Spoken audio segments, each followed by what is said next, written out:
first substantive item, and that is Damir. And I invite you to sit here and take the phone.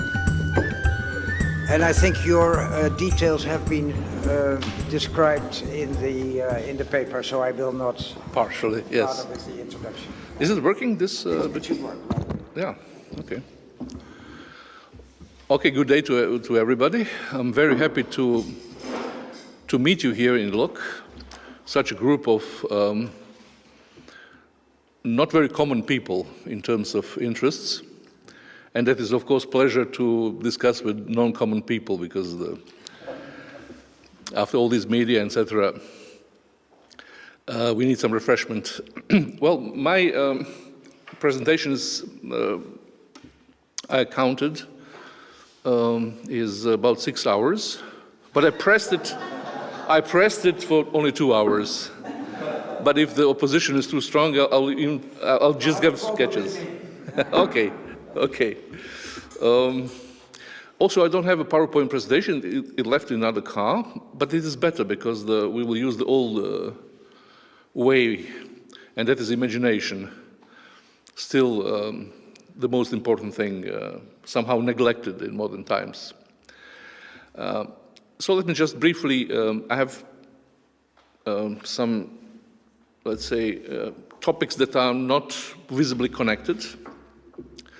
The first topic is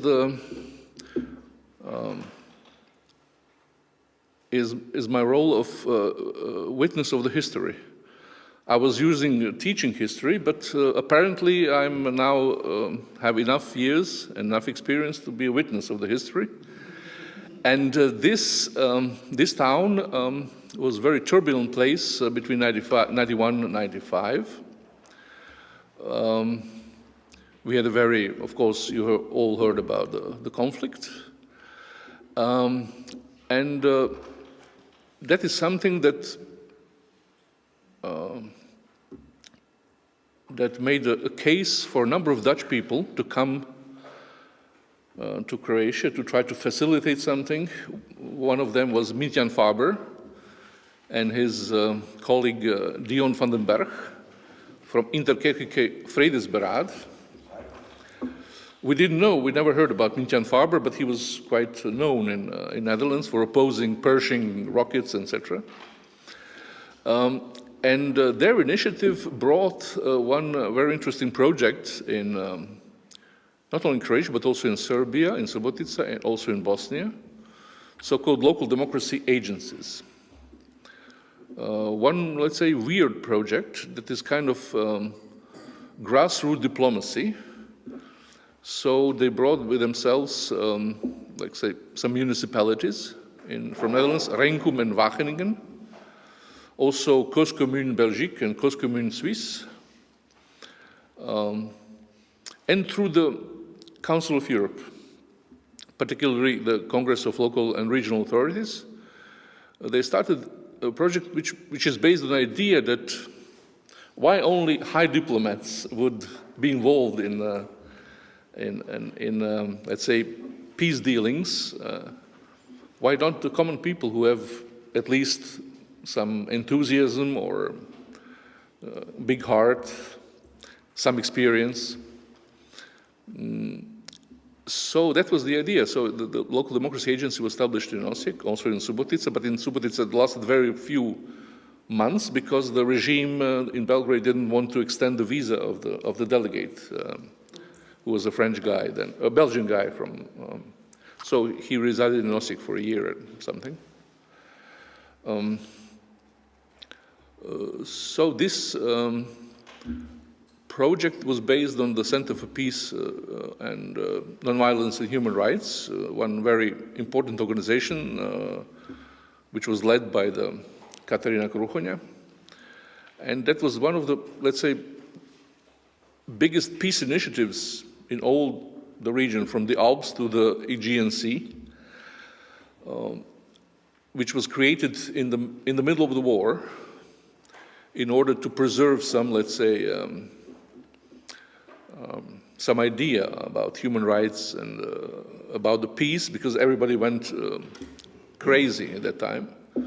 And it was also a group of weird people gathering and discussing, and then we got the support from elsewhere, from European peace organizations, etc., etc. So it was, let's say, a very good experience from very unpleasant times. And based on that, this region was reintegrated in the constitutional order of Croatia between 95 and 97. United Nations, led by the American General Klein. We also participated in that. And that was one of the, they say, one of the most successful UN missions ever, which is not hard to achieve because UN missions can last for decades and half century or more. But here it was only 2 years, and everything went quite smooth, no casualties, almost no incidents, despite all this bad blood that was created in the previous 4 or 5 years. So it's we are kind of proud that we managed to preserve the multi-ethnic character of the region, and no burnings, no ethnic cleansing from between 95 and 97. Most of the people who were here before 95 are still here, and that is an achievement. That period between, let's say, 91 to 97, 98 was extremely difficult, very painful, but it also opened up this region to the world. We got a number of people, number of organizations, number of international organizations we never heard about, and they came here, and then we connected with the world in a way. So it's not maybe the best environment to think about, let's say, a globalization, but this was our first experience with outer world, and very, very helpful. I just wanted to make this introduction to make you aware of the fact that we were quite difficult spot in every TV news in 91, particularly. These places were mentioned in every CDF, ARD, and I don't know for Dutch as well, probably, news bulletin. But it turned well, finally. And now we can conclude this era, and we can try to see what the future brings. And that brings me to the idea of how we discovered our Ottoman heritage. Because a group of us were tasked by the Croatian Tourist Office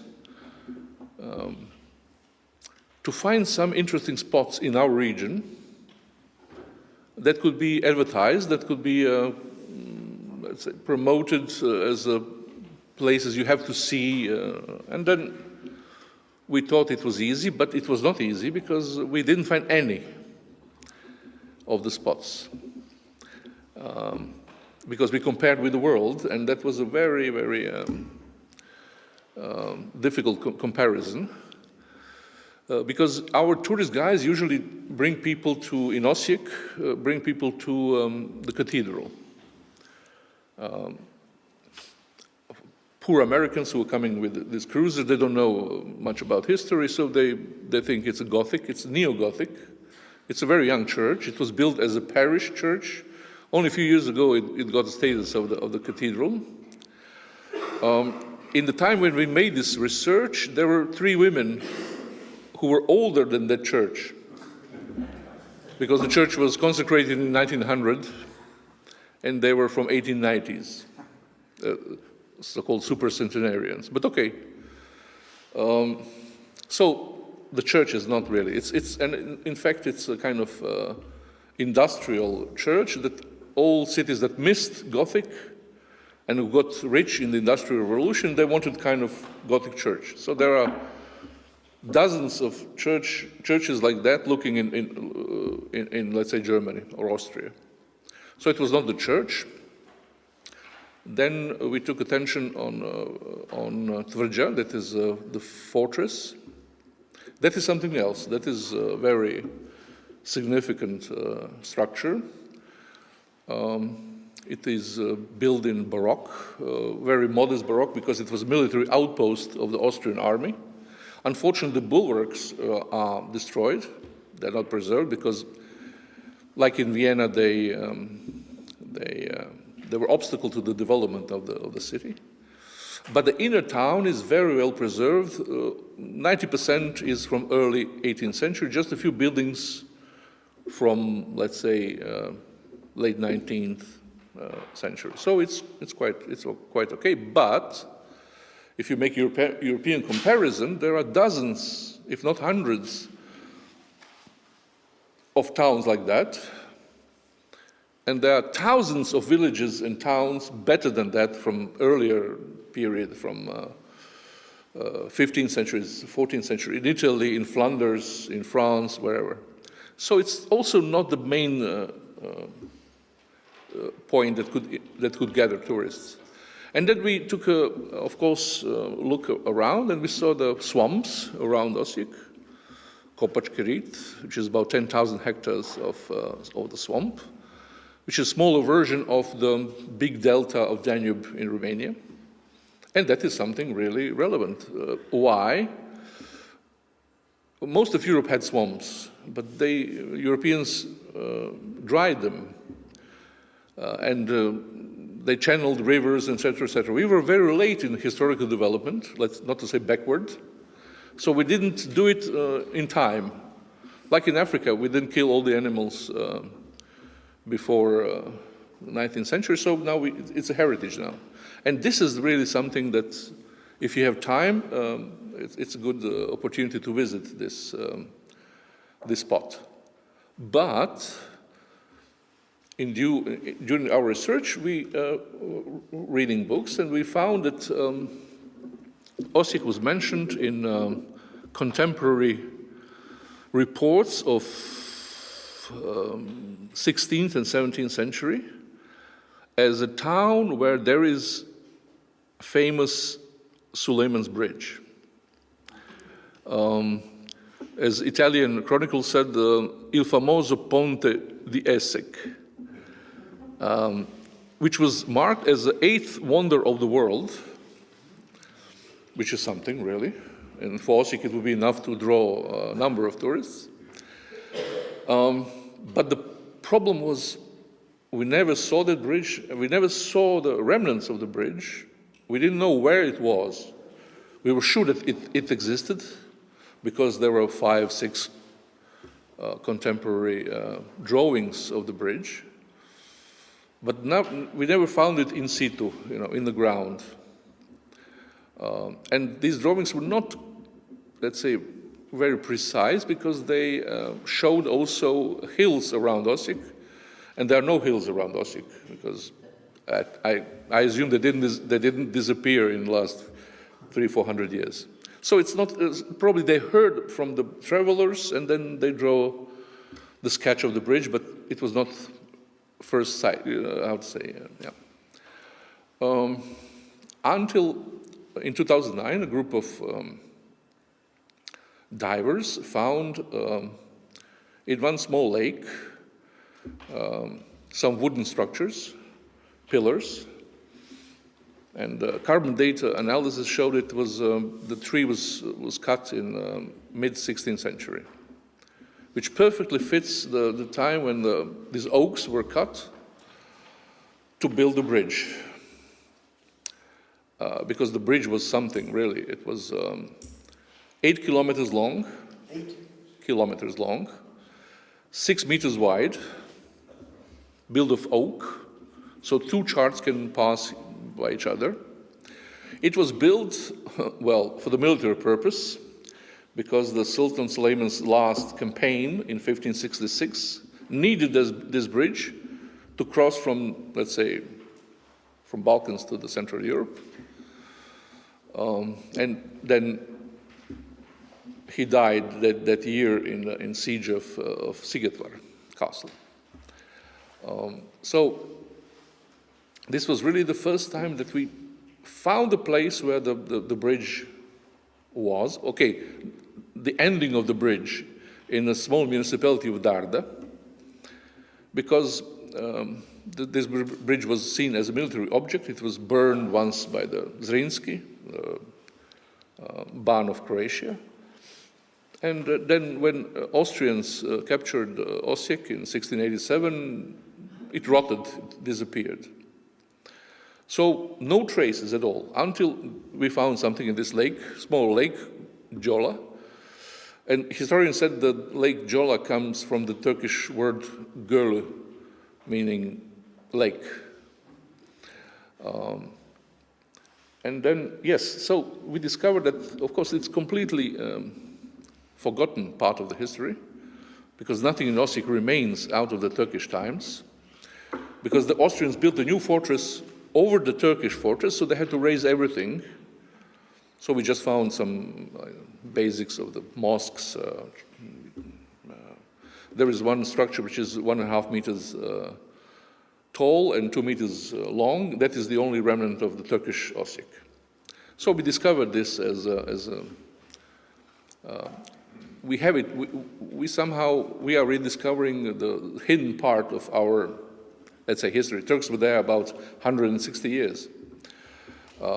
We also have many borrowed words from the Turkish language, usually things we didn't see before, I guess like orange or something, they brought with themselves.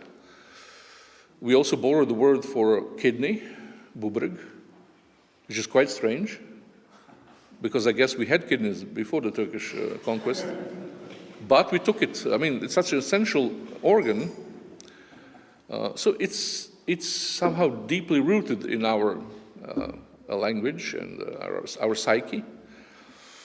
And we thought, okay, let's try to revive this part of our history.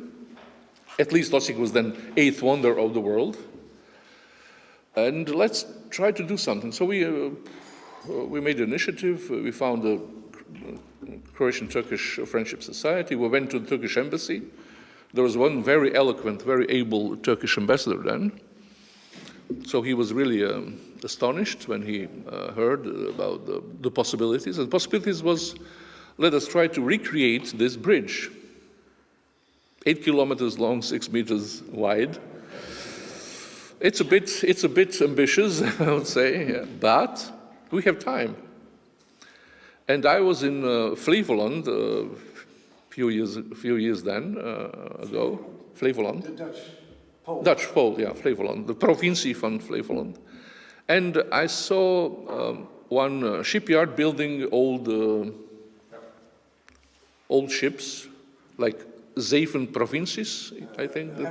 Replicas. Of 17th, 18th century. Exactly. Exactly, yeah. It's wooden, of course, wooden structures that couldn't survive up to this time. Like the wooden structure is also the Suleiman's Bridge. So I think there is some kind of injustice that people from the Mediterranean area who live surrounded with stone, they have history because they can prove it, because stone can last. But we from the wooded areas, we are seen as people without history. So why not recreate something, okay, not a Disneyland type, not a fake, because our conservationists objected that, oh, you cannot rebuild the bridge because we don't know how it looked like, where it passed, etc., etc. Okay, but we can make a commemorative bridge. And during this, let's say, process of rebuilding the bridge, we can make some archaeological researches and to really detect where this bridge went south from this Darda towards Osijek, because the landscape is completely different. Everything is dried, there are no ponds, there are no swamps, but it's, let's say it's maybe 40 centimeters, 50 centimeters underground. We can perhaps find some, almost sure we can find some wooden structures. And then we can rebuild it. And so idea was, okay, let's make our Ottoman part of our history,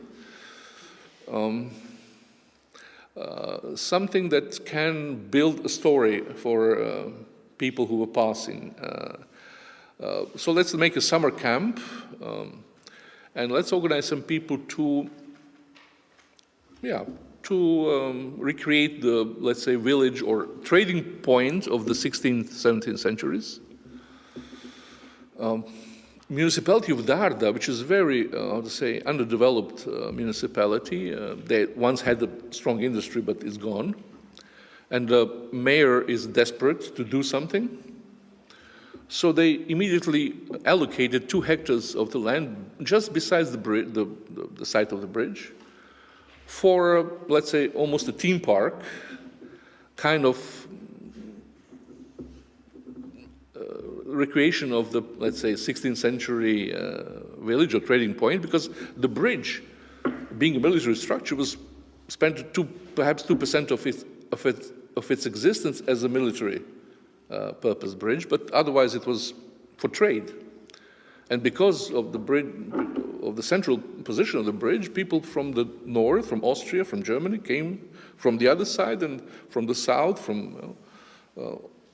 came with camels, with horses, donkeys, and camels. There were camels here in this region, unbelievable.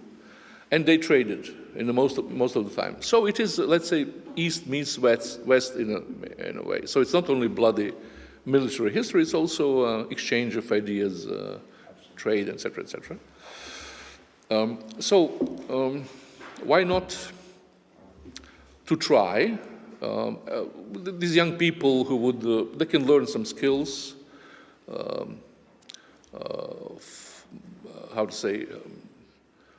carpenters or blacksmiths or whatever, something 16th, 17th century. And in that process, like in Flevoland, they can start to build a bridge. Okay, we don't have to build a lot. Building 100 meters per year will take us 80 years. So it's quite long, let's say, perspective. The point is not to build a bridge as now a bridge for pedestrians and bicycles. The point is, okay, we have kind of living history in a way. People are learning, and we discuss, and we host some, let's say, Turkish youth or German or Hungarians, whoever fought and traded in that period. So it was, yes, I'm just trying now to conclude. It went well, but then there was this coup d'etat in Turkey in 2016. Everything stopped. The ambassador was changed, and the TICA agency that came to Croatia, because of the bridge, basically because of the bridge, they froze their activities concerning the bridge. So, okay, states are not the best actors in doing things like that. So it's rather enthusiasts, NGOs, local authorities. So we are trying to now to raise some interest for this initiative. What do we miss? We miss a driving force. It's like in Luigi Pirandello's drama, 6 characters looking for an author. We have a number of characters looking specialists, history of art, archaeologists, tourist workers, etc., etc. But we need an organizer. And in our region, that's a bit problematic. Also, we have to find a way how to skip the state, because the state is usually an obstacle. But also it could be useful. Perhaps in coming years we can succeed in, let's say, raising the question, raising the interest, and this is a good, a good example of something that was not associated completely with the war and conquest.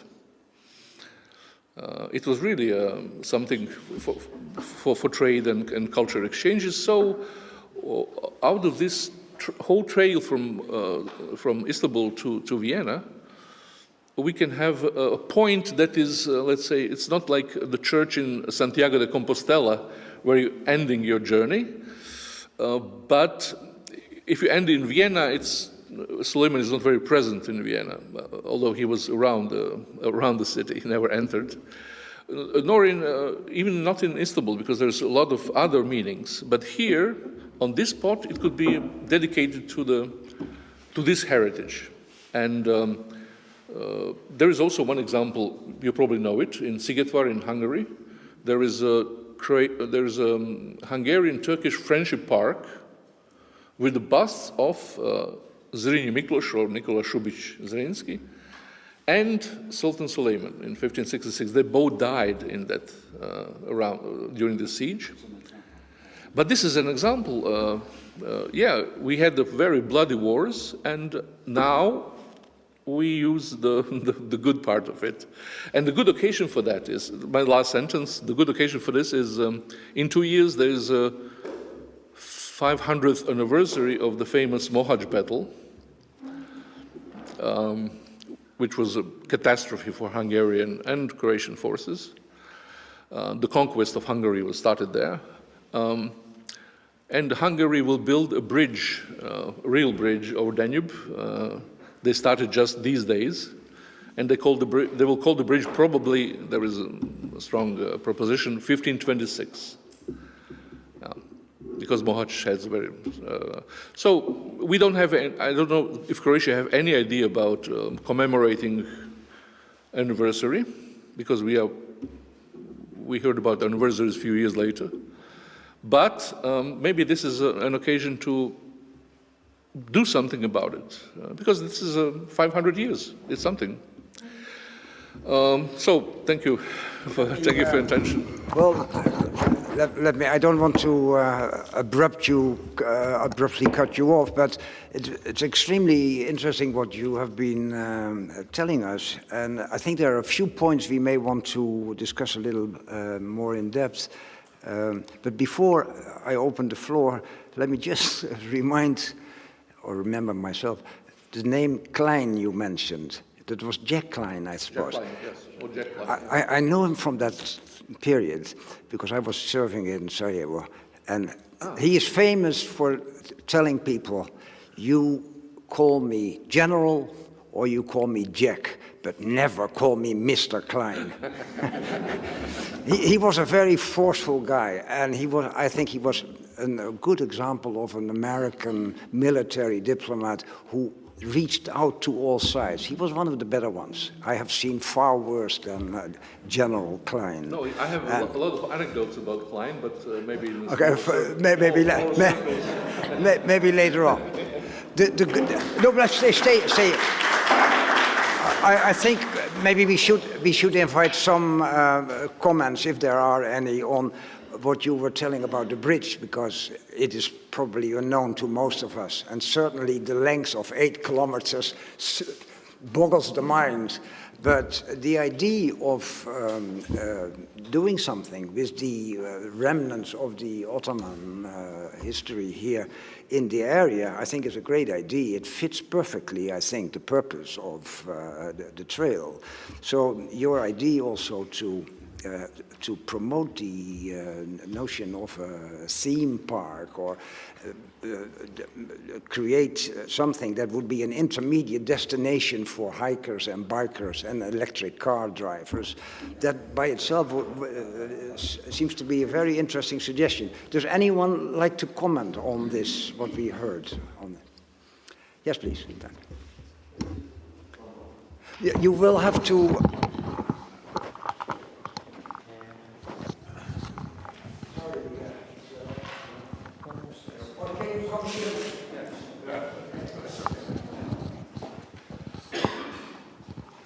Well, thank you so much for your really wonderful presentation. I'm from Turkey, and I very much appreciate the effort you have done to bring to life a monument that was completely destroyed. I was just wondering about the current state of of the.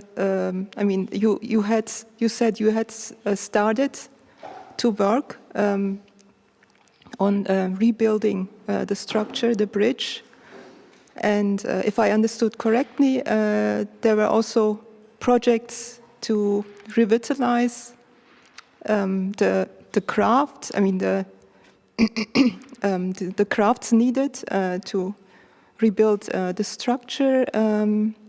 And I was also wondering about our countries, I mean, how they responded and why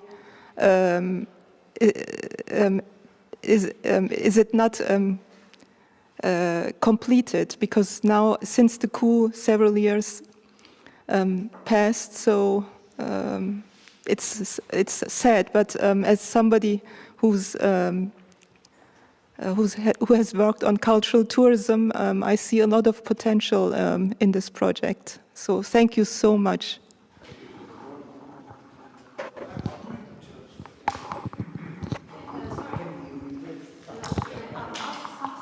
Additional, so you can answer both of us.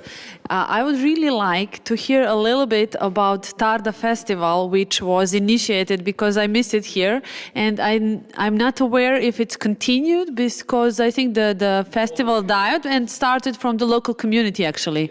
So can you please refer a little bit about that?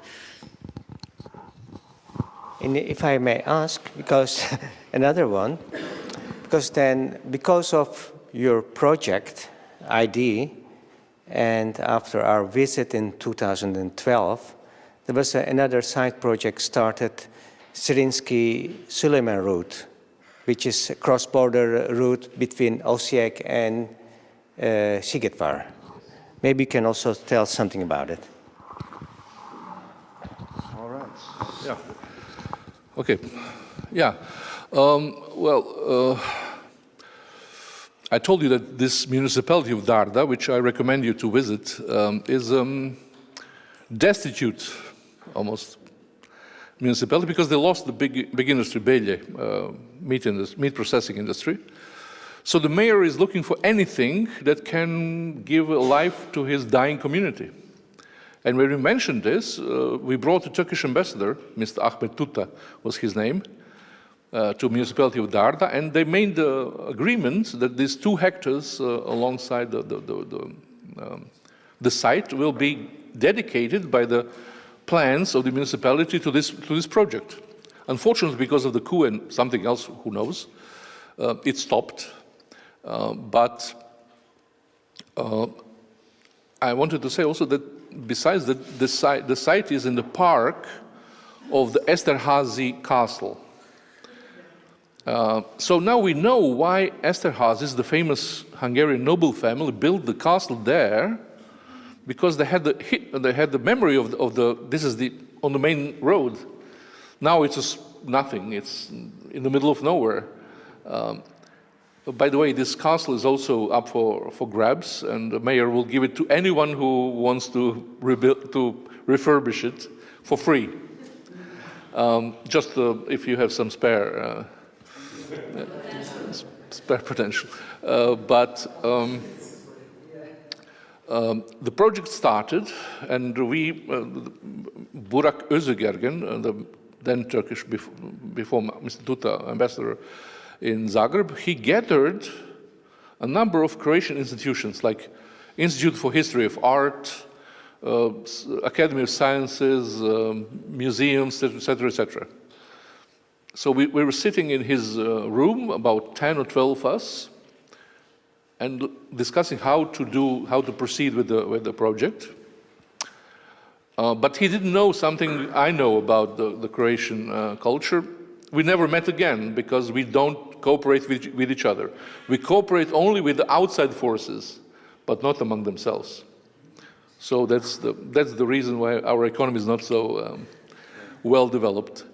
So therefore, it is, of course, it would be not difficult to make a new contact with, let's say, TIKA or with some Turkish authorities. There were some European funds then available for such a project. Maybe they are still. So yes, there is, but you need an agent. Every project needs an agent. Nothing comes out of hot air. So, and that is the quest, because the main task is let's gather some weird people around, and then things can happen. Thank you. So just for the Darda, yes, because of that, they made the Darda Festival with a number of, yes, Ottoman theme, yes. But then came COVID, etc., so they scaled down. It's not anymore in that park of the Esterhazy Castle. It's now in a sport hall of So it's happening? It is happening, but it is much more scale. Yeah. And by the way, also this Esterhazy Castle, Franz Liszt made some compositions there. He was a frequent guest of the Esterhazy. So if you cannot hear it anymore, but you can see the place. Listen to the music. Yes. Thank you very much.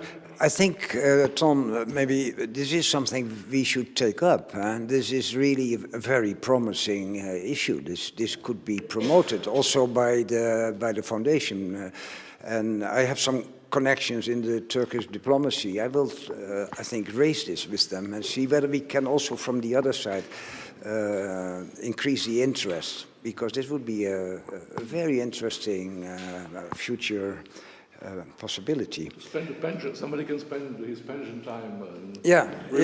No, I'm very grateful to have heard this thing. It's new, and if you, I don't know, many of you have been traveling, of course, if you go between Belgrade and Sarajevo, you pass by the bridge over the Dinar. You know, that it draws thousands of buses of tourists just because it's a remnant from the old times. An 8-kilometer bridge here would draw millions of people probably. So it seems like a very promising idea. Let's move to the next. Thank you very much, Damir. It was great to have you.